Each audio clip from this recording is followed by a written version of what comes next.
भक्ति योग अध्याचार गुरु की आवश्यकता।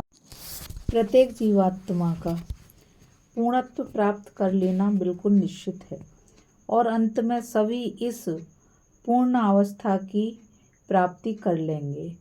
हम वर्तमान जीवन में जो कुछ है वह हमारे पूर्व जीवन के कर्मों और विचारों का फल है और हम जो कुछ भविष्य में होंगे वह हमारे अभी के कर्मों और विचारों का फल होगा। पर हम स्वयं ही अपना भाग्य निर्माण कर रहे हैं।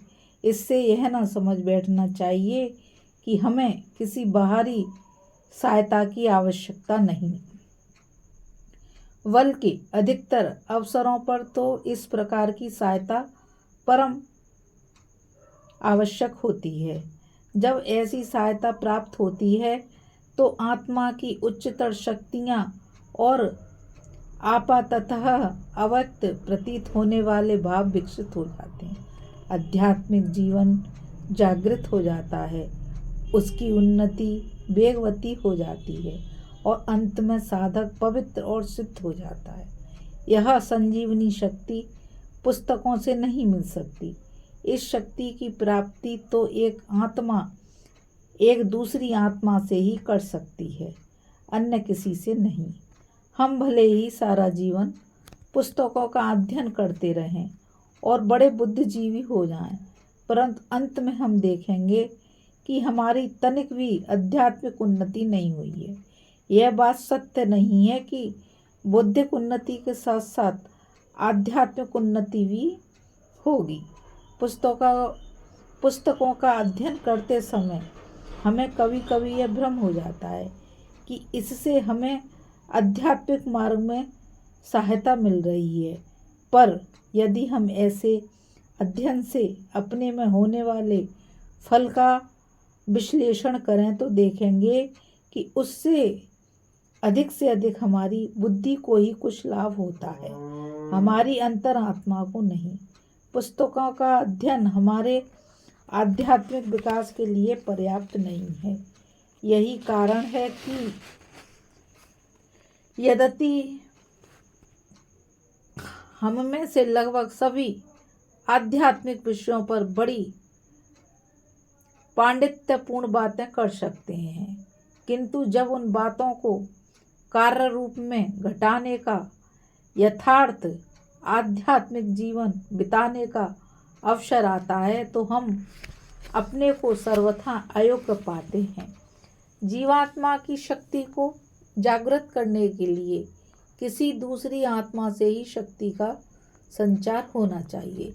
जिस व्यक्ति की आत्मा से दूसरी आत्मा में शक्ति का संचार होता है वह गुरु कहलाता है और जिसकी आत्मा में यह शक्ति संचारित होती है उसे शिष्य कहते हैं।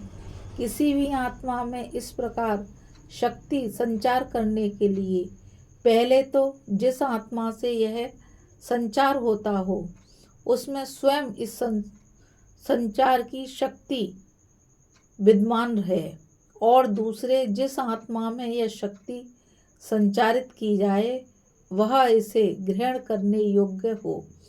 बीज भी उमदा और सजीव रहे एवं जमीन भी अच्छी जोती हुई हो, और जब ये दोनों बातें मिल जाती हैं तो वहाँ प्रकृत धर्म का अपूर्व विकास होता है। यथार्थ धर्म गुरु में अपूर्व योग्यता होनी चाहिए और उसके शिष्य को भी कुशल होना चाहिए। जब दोनों ही अद्भुत और असाधारण होते हैं तभी अद्भुत आध्यात्मिक जागृति होती है, अन्यथा नहीं। ऐसे ही पुरुष वास्तव में सच्चे गुरु होते हैं और ऐसे ही व्यक्ति आदर्श शिष्य या आदर्श साधक कहे जाते हैं। अन्य सब लोगों के लिए तो आध्यात्मिकता बस एक खिलवाड़ है, उनमें बस थोड़ा सा एक कौतूहल भी उत्पन्न हो गया है, बस थोड़ी सी बौद्धिक स्पृहा भर जग गई है, परंतु वे अभी भी धर्म क्षितिज की बाहरी सीमा पर ही खड़े हैं। इसमें संदेह नहीं कि इसका कुछ भी महत्व अवश्य है, क्योंकि हो सकता है कुछ समय बाद यही भाव सच्ची धर्म पिपासा में परिवर्तित हो जाए। और यह भी प्रकृति का एक बड़ा अद्भुत नियम है कि ज्यों ही भूमि तैयार हो जाती है त्यों ही बीज को आना ही चाहिए, और वह आता भी है। ज्यों ही आत्मा की धर्म पिपाशा प्रबल होती है त्यों ही धर्म शक्ति संचारक पुरुष को उस आत्मा की सहायता के लिए आना ही चाहिए, और वे आते भी हैं। जब ग्रहिता की आत्मा में धर्म प्रकाश की आकर्षण शक्ति पूर्ण और प्रबल हो जाती है तो इस आकर्षण से आकृष्ट प्रकाशदायिनी शक्ति स्वयं ही आ जाती है। परंतु इस मार्ग में कुछ खतरे भी हैं। उदाहरणार्थ इस बात का डर है कि ग्रहिता आत्मा क्षणिक भावुकता को कहीं वास्तविक धर्म पिपासा न समझ बैठे। हम अपने जीवन में ही इसका परीक्षण कर सकते हैं। हमारे जीवन काल में कई बार ऐसा होता है कि हमारे एक अत्यंत प्रिय व्यक्ति की मृत्यु हो जाती है और उससे हमें बड़ा आघात पहुंचता है। तब हमें ऐसा प्रतीत होता है कि हम जिसे पकड़ने जाते हैं वही हमारे हाथों से निकला जा रहा है, मानो पैरों तले से जमीन खिसकी जा रही है। हमारी आंखों में अंधेरा छा जाता है। हमें किसी दृढ़तर और उच्चतर आश्रय की आवश्यकता अनुभव होती है और हम सोचते हैं कि अब हमें धार्मिक हो जाना चाहिए। कुछ दिनों बाद वह भाव तरंग नष्ट हो जाती हैं और हम जहाँ थे वहीं के वहीं रह जाते हैं। हम में से सभी बहुधा ऐसी भाव तरंगों को वास्तविक धर्म पिपासा समझ बैठते हैं, और जब तक हम उन क्षणिक आवेशों के धोखे में रहेंगे तब तक धर्म के लिए सच्ची और स्थायी व्याकुलता नहीं आएगी। तब तक हमें ऐसा पुरुष नहीं मिलेगा जो हम में धर्म संचार कर सके। अतएव जब कभी हम में यह भावना उदित हो कि अरे, मैंने सत्य की प्राप्ति के लिए इतना प्रयत्न किया फिर भी कुछ ना हुआ, मेरे सारे प्रयत्न वह व्यर्थ ही हुए, तो उस समय ऐसी शिकायत करने के बदले हमारा प्रथम कर्तव्य यह होगा कि हम अपने आप से ही पूछें, अपने हृदय को टटोलें और देखें कि हमारी यह स्पृहा यथार्थ है अथवा नहीं।